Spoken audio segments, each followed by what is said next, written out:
Hello, I'm Palak Vadadia from LG Institute of Engineering and Technology in Department of Electronics and Communication.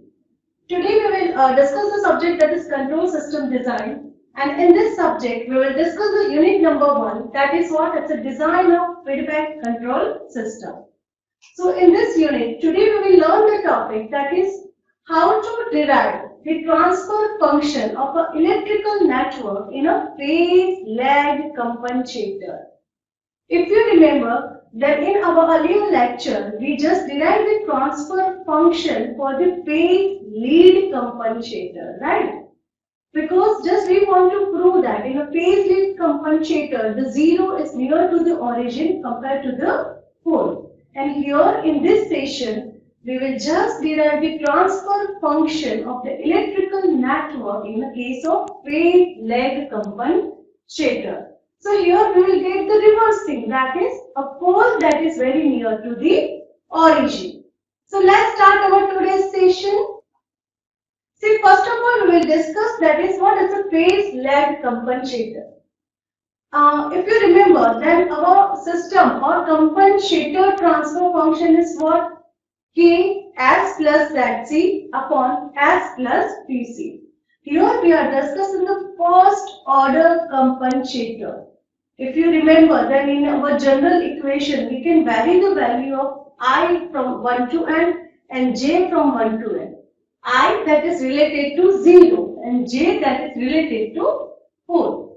So if I consider this is a first order system, that means we will get a 1 0 and 1 4. That's why the system, or we can say the compensator transfer function, that equal to K S plus ZC upon S plus PC. Now here, see, here what we have to select, that is the magnitude of the ZC that is greater than the magnitude of the PC. Then that compensator is called as a phase lag compensator. Now just compare this with the phase lead compensator. As here it is said that the magnitude of the ZC that is greater than the magnitude of the PC. But in case of lead, the magnitude of the ZC that is less than the magnitude of the PC. So in a phase lead compensator, your 0 that is near to the origin, and in this case, see, the pole that is near to the origin. And this is known as a S-plane representation of the phase lag compensator. Alright. So now we will discuss how to find the transfer function for the phase lag compensator. Again, what is the transfer function? What is the definition of transfer function?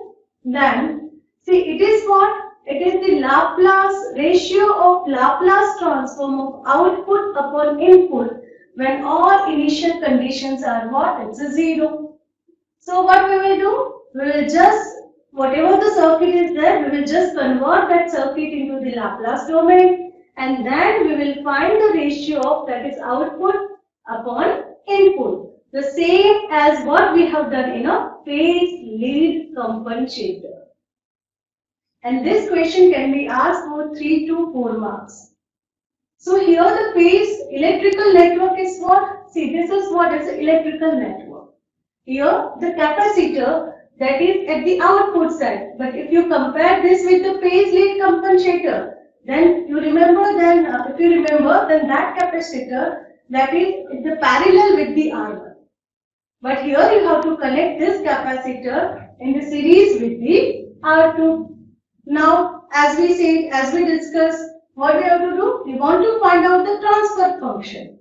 So, we will convert this network into what? In a Laplace domain.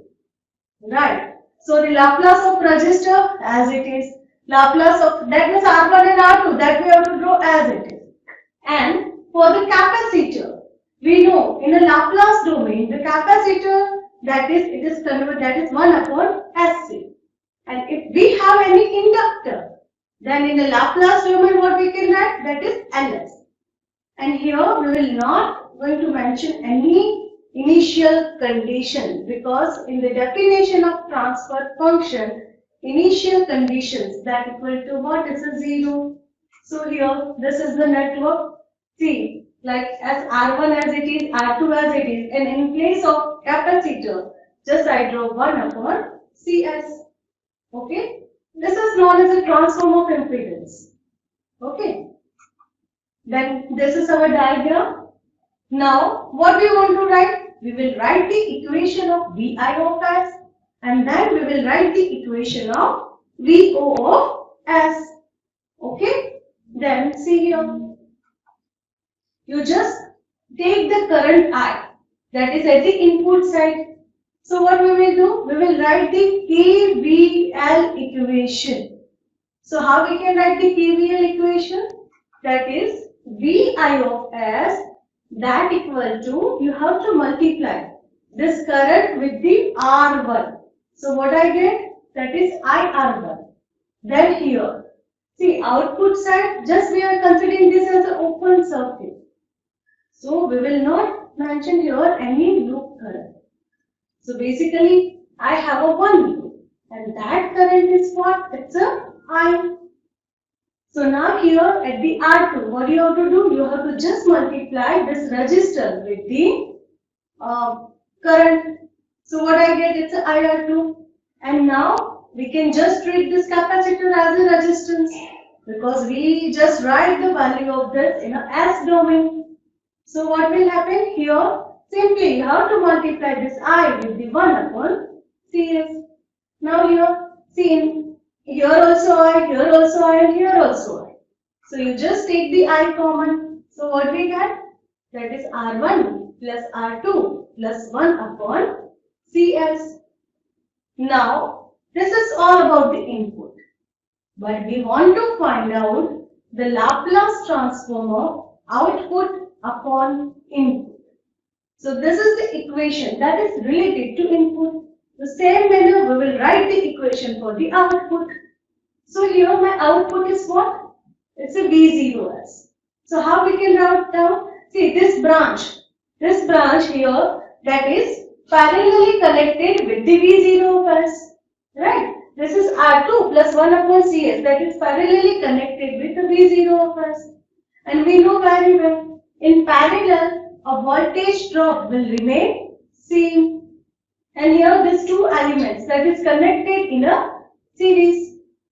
And if the current plus, then plus minus, plus minus. So what we have to do? We have to add that two potentials.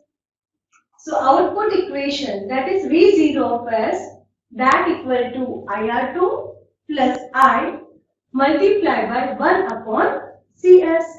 Here also you can take the I common. So what will happen? V0 of S, that equal to I R2 plus 1 upon Cs.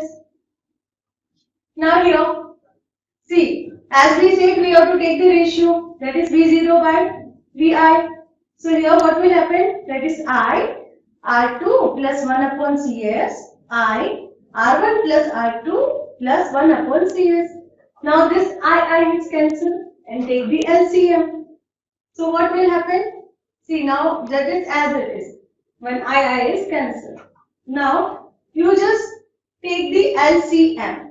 In a numerator also we have a CS. In denominator also we have a term CS.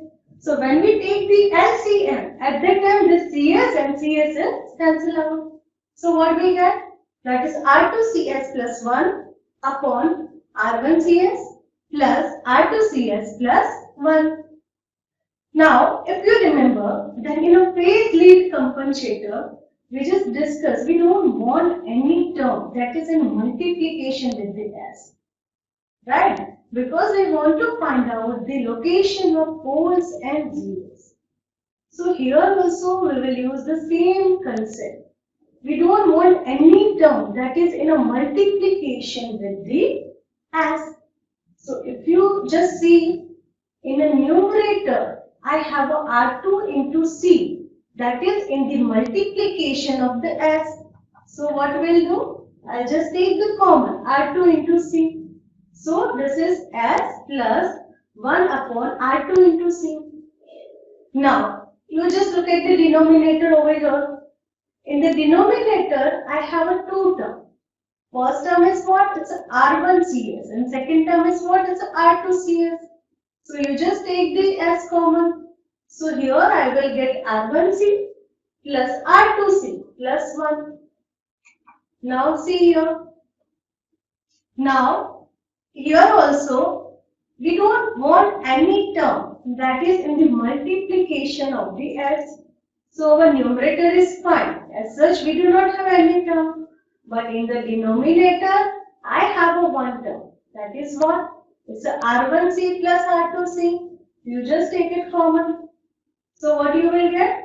That is S plus 1 upon R1C plus R2C. Now, just see this. In the denominator, we have a C and C here. And in the numerator also I have a C. So we can cancel out that. So what we get? That is R2 upon R1 plus R2 S plus 1 upon R2 into C upon S plus 1 upon R1C plus R2C. Right? This is the equation. Now here you have to suppose the time constant. That is what the multiplication of the resistance and capacitor. That is what? It's a time constant. So here R2 into C, that is my term. And R1 plus R2 divided by R2, that we will consider as a beta. Now here you see very carefully. R1 plus R2 divided by R2. So the value of beta is what? So of course it's a greater than 1. Okay. And then here you just substitute this value. So V0 of S upon Vi of S, that equal to what? It's a 1 by beta. Because the value of beta is what? It's a R1 plus R2 divided by R2. In a denominator, I'll get S plus 1 by tau. And in a numerator, and in a denominator, I'll get that is S plus 1 by beta into tau. Now, so this is my equation. Now, this is what? It's a S-plane representation. Okay.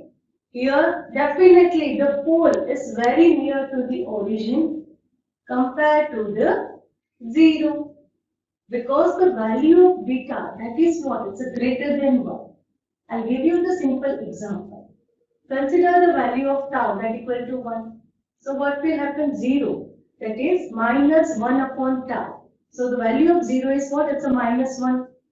And for the pole, okay, it's minus 1 upon tau. So that equal to what? It's a minus 1. But there is a 1 term. That is what is a beta. So what we have to do? You just consider the value of beta. It's a greater than 1. Because the beta that equal to R1 plus R2 divided by R2. So you just consider 2. So what will happen? The value of pole that equal to minus 1 divided by value of beta that you just consider 2 multiplied by tau that equal to 1. So 1 by 2. So it's what? It's a minus 0.5. So definitely my pole is near to the origin compared to the 0. So I hope this is clear. Thank you.